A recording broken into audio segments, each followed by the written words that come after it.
పశ్చిమ బెంగాల్లో మమతా బెనర్జీ ఓడిపోయి భారతీయ జనతా పార్టీ అధికారంలో స్పష్టంగా వచ్చింది. 294 స్థానాలు ఉన్నటువంటి వెస్ట్ బెంగాల్లో మ్యాజిక్ ఫిగర్ 148, అది దాటి 200 స్థానాలకు పైగా భారతీయ జనతా పార్టీ విజయదుందుభి మోగించిందని చెప్పొచ్చు. మొదటిసారిగా 30 ఏండ్ల కమ్యూనిస్టు పాలన కాదనుకుంటా దీది అంటే టీఎంసీ పార్టీ మమతా బెనర్జీ గత 3 టర్ములు అంటే 15 సంవత్సరాలుగా ముఖ్యమంత్రి చేస్తూ అధికారంలో ఉన్న మమతా బెనర్జీ ఇప్పుడు అధికారాన్ని కోల్పోవాల్సి వచ్చింది. తన కామన్ మ్యాన్ అనేటువంటి ముద్రగా ఉండి, అంటే సాధారణ మహిళగా సంకసంచి అవినీతి రహిత పాలన అంటూ ఇన్నాళ్ళు క్రెడిట్ దక్కించుకున్నటువంటి మమతా బెనర్జీ కేవలం కట్ మనీ అనేటువంటి అవినీతి ఆరోపణతోటి, అంటే కట్ మనీ అంటే పర్సంటేజ్, మనం కర్ణాటకలో విన్నాం, ఇప్పుడు తెలంగాణలో కూడా వింటున్నాం కదా, పర్సంటేజ్ బిల్ పాస్ అవ్వాలంటే 15%, 20% ఖచ్చితంగా కమిషన్ ఇవ్వాల్సిందే.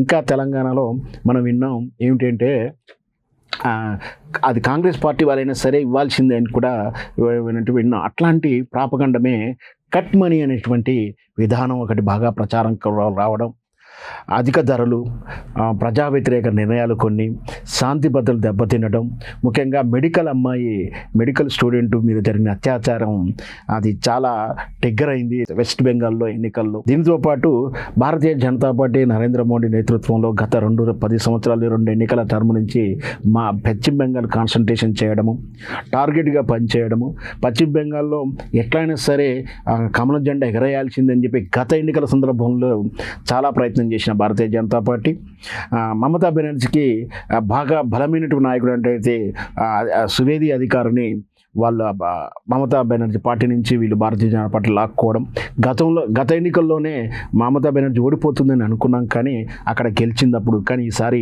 అలా జరగలేదు. దీనికి ప్రధానంగా 2 కారణాలు కనిపిస్తున్నాయి.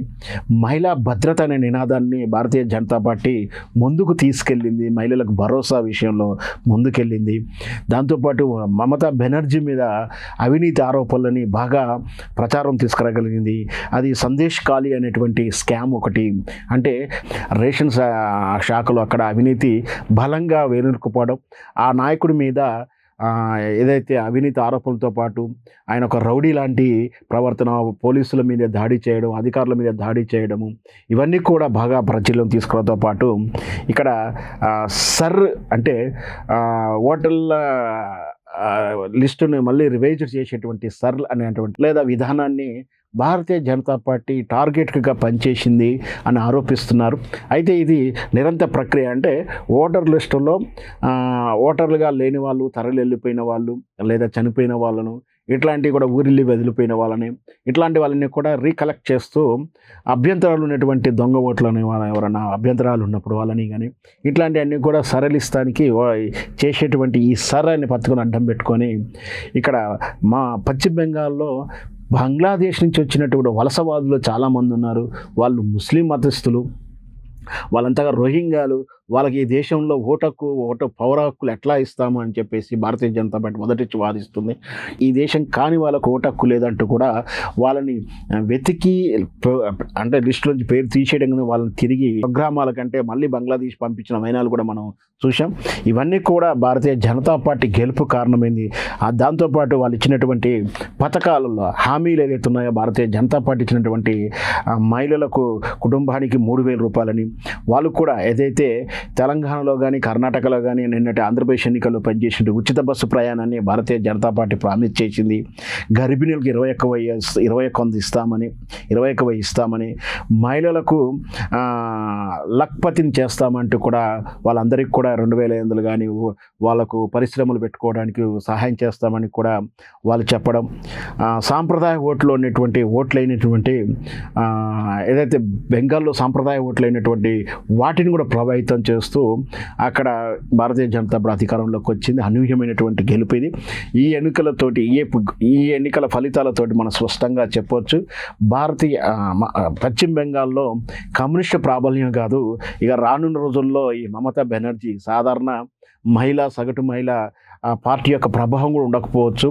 ఏదైతే కాన్సన్ట్రేషన్గా భారతీయ జనతా పార్టీ నరేంద్ర మోడీ గారు కాన్సన్ట్రేసి ఎలాగైనా సరే పశ్చిమ బెంగాల్ మన జెండా ఎగరవాల్సిందే, అది మన అక్కడ ఉన్నటువంటి క్యాపిటల్ కలకత్తా లాంటి పారిశ్రామికమైనటువంటి క్యాపిటల్, ఎకనామికల్ క్యాపిటల్ దాంట్లో భారతీయ జనతా పార్టీ వెల్లుంకపోవాల్సిందంటూ కూడా టార్గెట్గా పనిచేసింది. వాళ్ళు సక్సెస్ అయ్యారని చెప్పొచ్చు. అన్నిటికన్నా అధికార పార్టీ 3 సంవత్సరాలు 3 టర్ములు అధికారంలో ఉండవు, అధికార పార్టీ వ్యతిరేకత బాగా పనిచేసింది. సర్వల్ల వాళ్ళ ఓటు బ్యాంకు డిస్టర్బ్ అయింది. దాంతోపాటు లోపాయకారిక కొన్ని మమతా బెనర్జీ పార్టీ అభ్యర్థులు ఓడిపోవడానికి ప్రతిపక్షాలన్నీ కూడా ఏకమై పోటీ చేశాయని కూడా వాదనలు అయితే వింటున్నాం. వీటికి సరైన సమాచారం లేదు. రేపు ఎల్లుండి ఇక్కడ ఎలాంటి వస్తాయో మనం చూద్దాం. మొత్తం మీద పశ్చిమ బెంగాల్ ఎన్నికలు అనేది నరేంద్ర మోడీకి విజయానికి సాంకేతికంగా, ఏంటంటే వాళ్ళు కాన్సన్ట్రేషన్ చేస్తే చాలు రాష్ట్రం హస్తగతం అవుతుందని చెప్పడానికి ఉదాహరణగా ఈ మమతా బెనర్జీ పశ్చిమ బెంగాల్ ఎన్నికల ఫలితాలని మనం చెప్పొచ్చు. ఈ ఎన్నికల ఫలితాల తర్వాత మరి Bharatiya Janata party next target ఏ రాష్ట్రం అవుతుందో కూడా ఆసక్తిగా ఎదురు చూస్తున్నాం. అయితే అది ఆంధ్రప్రదేశ్ లేదా తెలంగాణ రాష్ట్రం మీద కాన్సన్ట్రేట్ చేస్తుందా, ఏం చేస్తుందో మనం వేచి చూద్దాం.